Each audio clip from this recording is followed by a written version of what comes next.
ব্রাহ্মণবাড়িয়ার এক মসজিদের দোতলায় নিখোঁজ কন্যা শিশু দেখেই পুরো এলাকায় তীব্র চাঞ্চল্য সৃষ্টি হয়। একজন করুণ দৃষ্টিতে শিশুটির দেহ থেকে রক্তপাত চলছে, যা উদ্ধারকারী ও নজরদারদের মর্মবিদারক মনোভাবে প্রভাব ফেলে।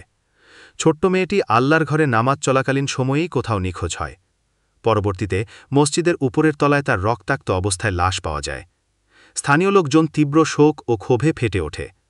পুলিশ ও ফরেনসিক টিমের ছবি ফুটেজও রয়েছে, যারা তাৎক্ষণিক ঘটনাস্থলে উপস্থিত হয়ে তদন্ত শুরু করেছেন।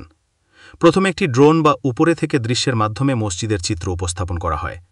এরপর ভুক্তভোগী শিশুটির পরিবার ও স্থানীয়দের আবেগঘন প্রতিক্রিয়া সংযুক্ত করা হয়েছে। তাদের কান্না, হতাশা এবং বিচার প্রার্থনার আকুল আবেদন।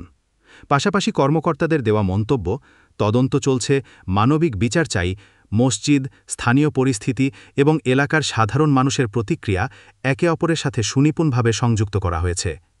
শিশুটির নির্যাতন ও হত্যাকাণ্ডের মানবিক ও আইনগত প্রভাবকে তুলে ধরে। সমাজের নানা স্তরে স্থানীয় কমিউনিটি ও সরকার এই ঘটনায় প্রভাবিত হয়েছে। এটি একটি দ্বৈত বার্তা দেয়। একই সাথে অমানবিক হত্যার সজাগ প্রতিবাদ এবং বিচার প্রক্রিয়ার ত্বরান্বিত সমাধানের প্রয়োজন।